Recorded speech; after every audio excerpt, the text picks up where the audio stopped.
Hi friends, welcome to my channel. ఇప్పుడు వరకు మన ఛానల్ సబ్స్క్రైబ్ చేయండి, లైక్ చేయండి ఫ్రెండ్స్. ఈరోజు మన టాపిక్ వచ్చి చరిత్రలో అతిపెద్ద సర్పం గురించి మనం తెలుసుకుందాం.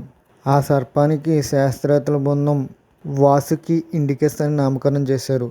దాదాపుగా 2010 ఆ ప్రాంతంలో జరిగిన తవ్వకాల్లో బయటపడ్డ శిలాజాలు అంటే కొన్ని ఎముకల ఆధారంగా శాస్త్రవేత్తల బృందం మనం కొన్ని విషయాలు తెలియజేసింది.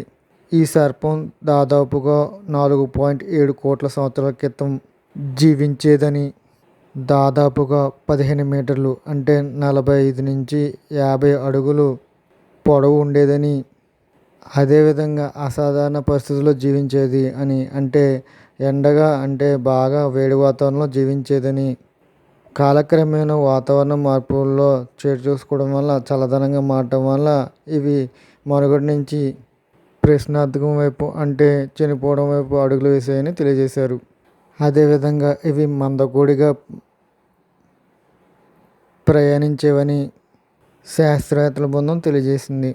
అదేవిధంగా ఈ సర్పానికి సంబంధించిన మిగిలిన భాగాలు అంటే తల, తోక మొదలగు భాగాలకు సంబంధించిన ఏ విధమైన సమాచారం లభించలేదని తెలియజేశారు.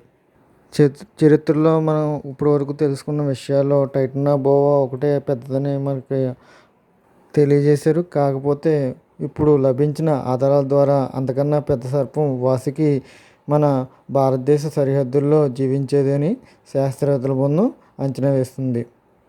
ఈ సర్పం దాదాపుగా 1000 కిలోలు అంటే 1 టన్ను బరువు ఉంటుందని అంచనా వేస్తున్నారు.